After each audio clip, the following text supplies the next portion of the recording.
जैसे कि आप देख रहे हैं कि अभी द केरला स्टोरी पूरे देश भर के सिनेमा हॉल में चल रही है तथा उसमें बहुत ही अच्छा फीडबैक दिया जा रहा है तथा इसमें यही बोला जा रहा है कि हिंदू लड़कियां इस चीज़ को देख करके जागरूक होंगी। लेकिन ये जो मामला होता है लव जिहाद का जो काम किया जाता है जिहादियों के द्वारा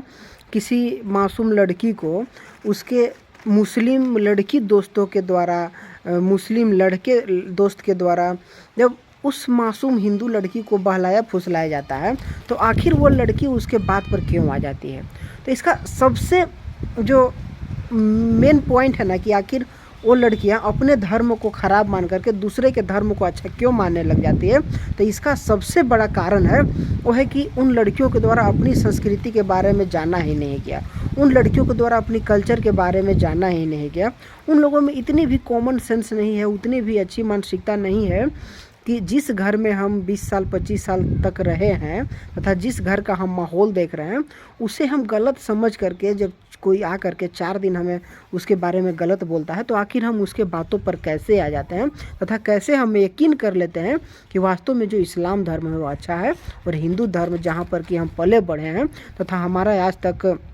इतने अच्छे से ख्याल रखा गया है वो हमारे लिए गलत कैसे हो सकता है। लेकिन अब गौर कीजिए कि यदि कोई लड़की अपनी संस्कृति के बारे में जानना चाहिए ही नहीं, किसी को अपने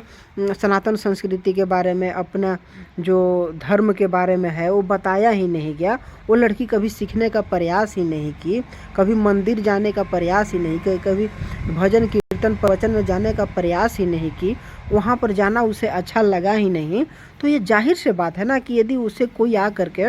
लफंगा यदि अपने हवस मिटाने के लिए अपने हवस के शिकार बनाने के लिए यदि उसे कुछ गलत भी समझाए तो वो लड़की आसानी से मान सकती है और ऐसा ही हो रहा है। और यही कारण है कि आज जो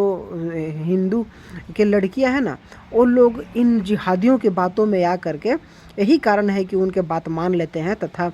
अपना सारा चीज़ त्याग देते हैं, उनके हवाले कर देते हैं और जब उन्हें हकीकत पता चलता है तब उनका सारा का सारा चीज़ लूट लिया गया होता है, उनकी इज्जत को पूरी तरह से पानी में मिला दिया गया होता है। और यहाँ तक यदि और लेट हो जाती है तो उनके 2 4 5 बच्चे पैदा कर दिए जाते हैं उन जिहादियों के द्वारा तथा उसे कभी कभी नर्क पर छोड़ दिया जाता है, आतंकियों के हवाले कर दिया जाता है,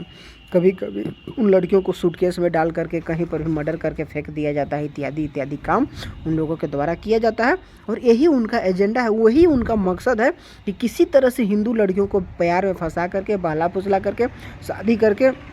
अपने घर ला करके उनका धर्म परिवर्तन करके बस अपना काम खत्म, फिर एक को 2 4 5 बच्चे पैदा करके फिर दूसरी लड़की के तलाश में फिर से निकल जाना, और यही उनका मकसद होता है। और वो लोगों बहुत सारे ऐसे जिहादी लोग हैं जो कि